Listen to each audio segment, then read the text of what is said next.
So good day everyone. So my name is Ronaldo Diosino. So for today's video, we will to demonstrate the laboratory 8, which is the PHP control structure and functional.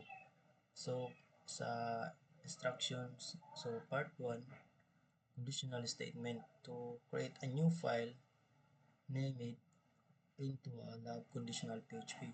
Then write a script that accept a number hard-coded of the form or display the positive and negative and zero. Then add another condition if the numbers even show even number. If the old show old number. So diri sa part 1 nakabuhat na mga code. So buhaton lang na ako, i-explain lang na ako ang mga code. So proceed ta sa code. So diri ta sa lab condition. Diri sa lab condition PHP, so diri nagbuhat ko greater than greater than to greater than question mark PHP. So diri nagbutang ko dollar sign number equals 7, then question comma. So sa dollar sign na number equals 7, so this line declare a variable name or dollar sign number. Then the value is 7, so access to it, so ma-access siya. Then this number will be tested using a condition statement. So mo ni na number ang i-test na to sa condition. Then sa sa diri sa if number if close open, then dollar sign number, then greater than 0. So diri this check if the dollar sign number is greater than 0. Then if the condition is true, the program will print the positive. So kung true ang program na to, so maka output dito ang positive. And then sa kaning gamit sa VR, so i-adds na lang the break the browser. So next ang negative sa diri sa if else close open, then dollar sign number greater than 0 or less than 0. So diri this run only if the first condition is false, and it check if the dollar sign number is the less than 0. Then if true is the print is ang if negative. So kung true ang niyang i-print, so ang makabutang dito kay negative. Then sa diri sa sa 0, so naman ni kanang optional man lang ni kanang 0 no. So nagid ni pero so kaning 0, this block run if none of the previous condition are true. So it means the number is exactly 0 gyud. 0 gyud ang kuan niya. Then the program will print 0. So iprogram niya dito kay 0. Then sa kuan dira sa if close and close open, then dollar sign number divide to 2 equal then 0. So diri kay ang kuan sa niya kay naman diri nakabutang na even number no. So this ang gamit sa kaning equal kay is the modulus operator. So mo ni operator na to. It checks the remainder while the dollar sign number is divided by 2.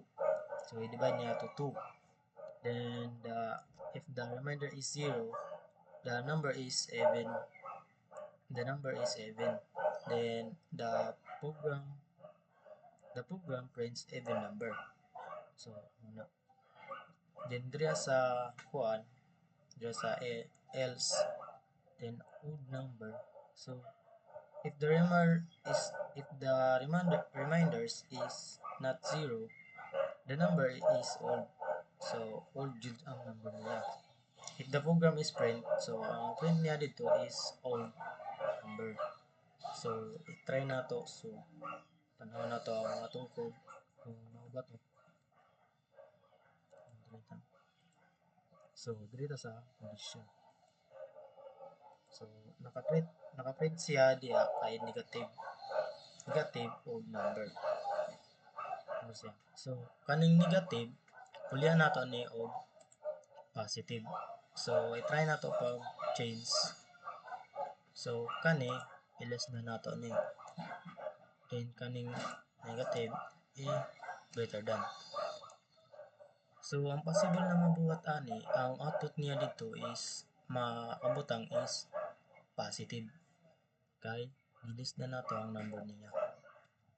So pag run nato ani, so nakabutang na siya og positive. So mao lang to sa condition PHP. So nakto na ta sa part 2 which is the loop.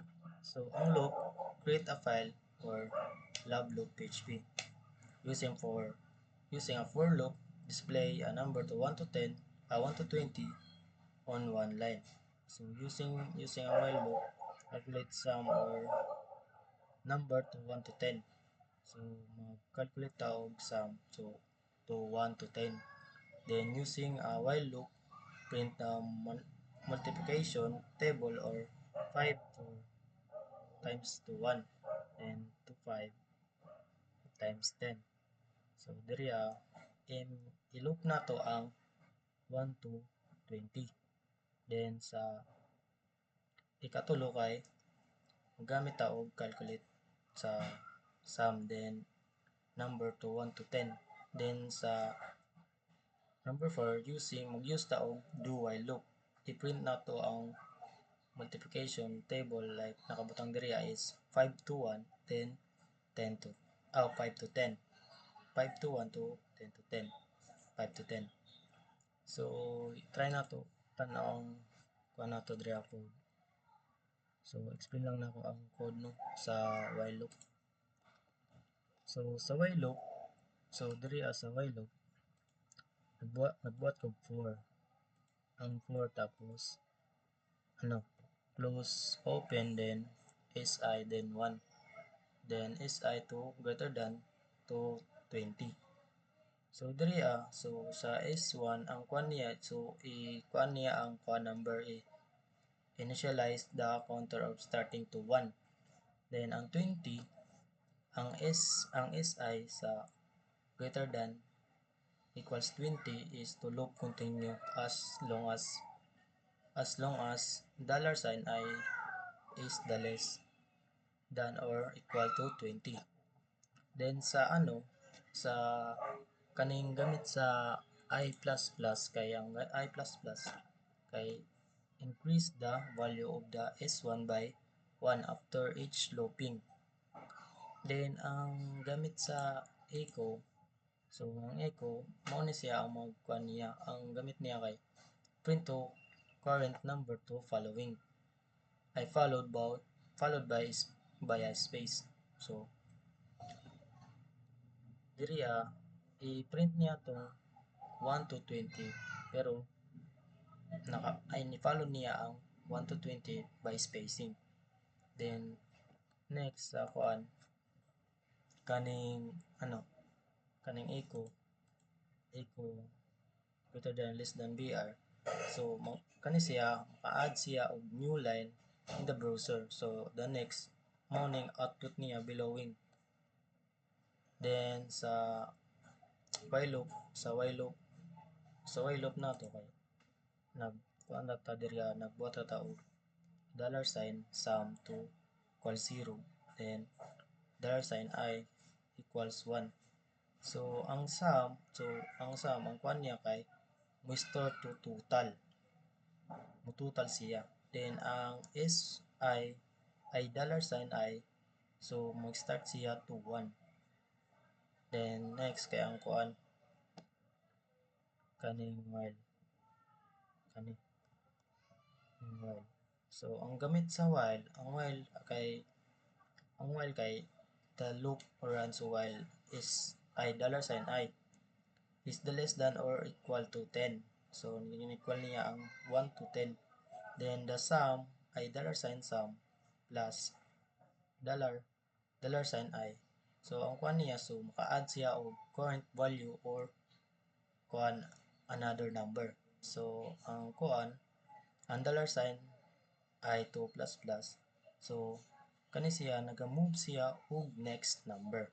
Mao ni siya ang maka kuan sa atong number, which is like 1 2 3 4 5 6 7 8 etc. nga na. So ang kuan ang echo niya diri kay ang kaning echo, ang gamit sa echo is to i-print niya ang 1 to 10 na kuan. Example, or 1 to 10. Then ang kuan niya kay 55 may ana. Then next, ang next kay ano,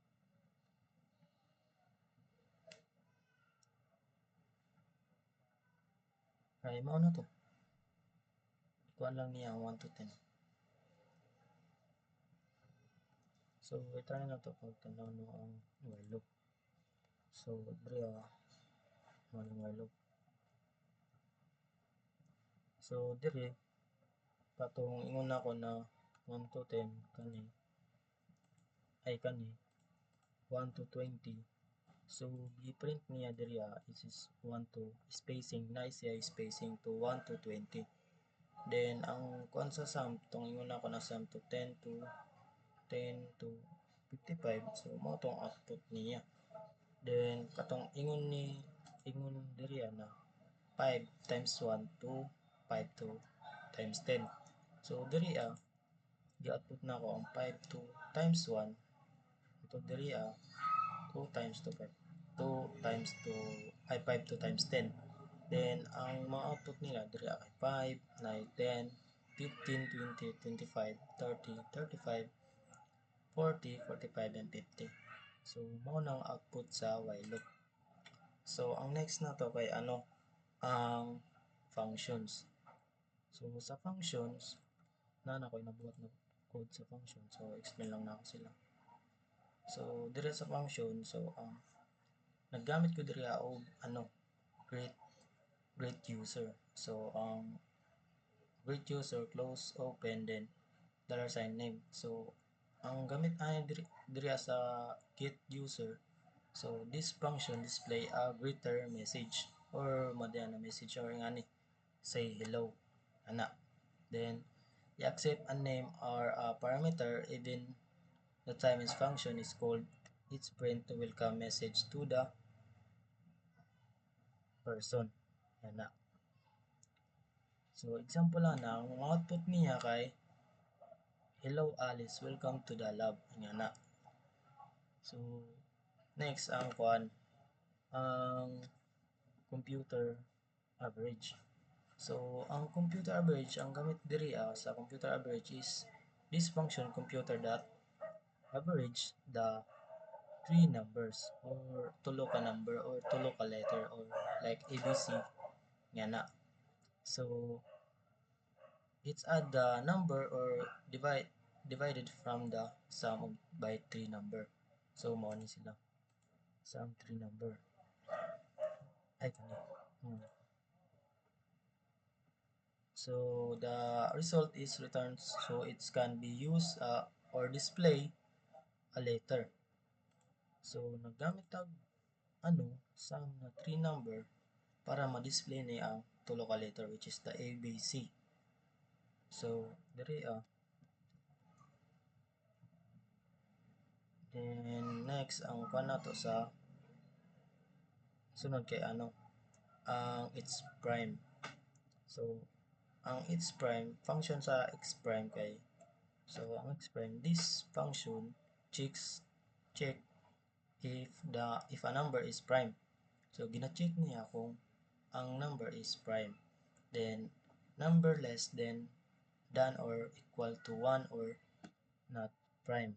So ikuan niya ang member or less to equal kung prime ba siya o dili. The function of check if the number has any division or other than 1 to 10.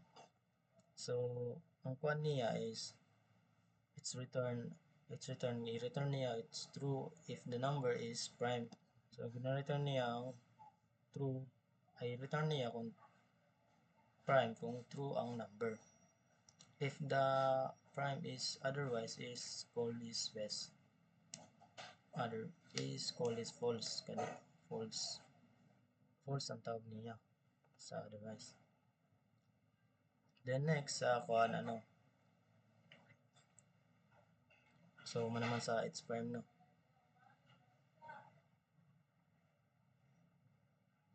So ang its prime ang x prime niya example ang kuan sa x prime kay 7 is prime tas 9 is not a prime.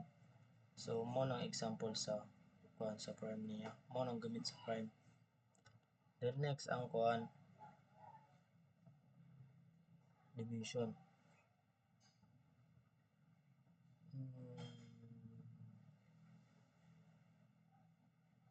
Okay. So ang gamit sa dimension, these bars run only when the file is open directly.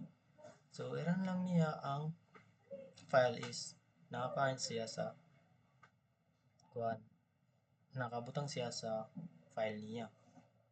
Then it's demonstrate how each function or works. I-demonstrate niya ang mga function or works sa gibuhat sa kuan mga tao. So ang cool niya diri is ang ginagamit niya kay create user 3 times. So create user to 3 times. So ang create user to 3 times nato diri which is the Alice, Bob, and Charlie. So mao ni ang mga user nato. So ang result ani to display the result of computer average. So ang computer average nila which is 10, A to 10, B to 20, and C to 30. So mao ning average nila 10, 20, or 30. So next ang kuan niya, ang prime nila is kuan ano. So diri nakabutang diri ang prime niya kay 2, 7, 9, and 17. So mo ang prime niya. So diri sa nagbuhat i-apply na nako daan ang step 5 sa functions kay ingon dito isumpay daw sa function PHP. So diri nag-build ko og sa part 4. So nag-build ko diri og function string sa array list. So ang string niya ang gamit nako diri kay stringly. So ma-account diri count characters or string. Then ang ginagamit nako diri kay string lower, or string greater, or string ports. So diri ma-print niya tong mga pangalan sa user. So this function helps to manipulate text or EC. Then next array built-in sa function. Sa array kay nagbutang ra ko diri og mango, banana, or orange, etc. na. So diri sa ang gamit nako diri kay sort. Ang gamit og sort, array list, array reserves, and count. So ang array to arrange our elements or alphabetical. Ina-arrange niya which is true, alphabetical, or ABC nana. So ang mao nang gamit sa sort sa array reservance. So reservance that order to elements. So in-order niya mga elements yana. Then the count, so ang count, so ginakwenta niya kung pila ang element sa array yana. Then next sa kwanta, next diri sa kwan mo ni sila mo ni example na ko ang array ay sort, array servant, and count. So diri so ang output niya diri mo ni sa baba example na. So pagtanaw na to ang ang function PHP. So try na to butang na. So mo ni ang nakabutang diri so first nakabutang diri kay hello Alice, welcome to lab. Hello Bob, welcome to the lab. Hello Charlie, welcome to the lab. Then the average nila kay of 10, 20, and 30 is 20. So ang prime nila diri kay which is 2 and 7. So 2 is a prime number nila. Then 7 is a prime number nila. So ang 9 diri is not a prime. Then 15 pod not a prime. So ang 17 it's a prime niya, prime na siya.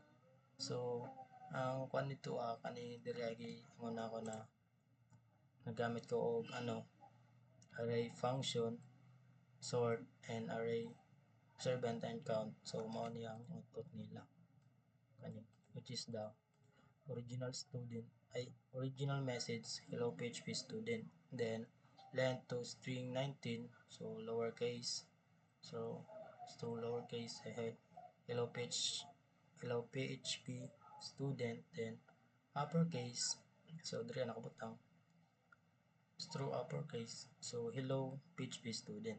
So sa servant kay stream student PHP hello. So diri muragi baliktad lang niya ang output sa kuan pero na-merge sila which is the lowercase and the uppercase. Then sa position nila kay which is natay dire nakabutang na 6 ang position nila. Then sa original fruits array, so mao tong ingon nako nag-add og mango, banana, apple, and orange. So sa array nagbutang ko dire 0 mango, then banana 2, 3 apple, then orange. Then sa sorted fruits which nagbutang ko dire og 0 apple, 1 banana, ay 1 0 apple and 1 banana, 2 mango, and 3 orange.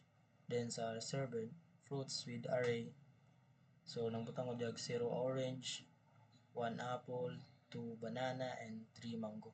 So diri murag nagkuan lang siya, nag puli-puli lang sila og mga count number. So number of the fruits is totally is count is 4 kabok. So upat lang sila which is the mango, banana, and apple and orange. So mao lang to ang kanya. So last na to is ang ang part 5 which is the main and task integration. So ang buhaton nato diri is creating a single script or lab integration PHP that accept a string, convert in lowercase script into the array list character, sort the array, print the sort and character in the loop. So mao to gi-explain na nako to ang part 5 sa main task sa integration. So mao ni sila.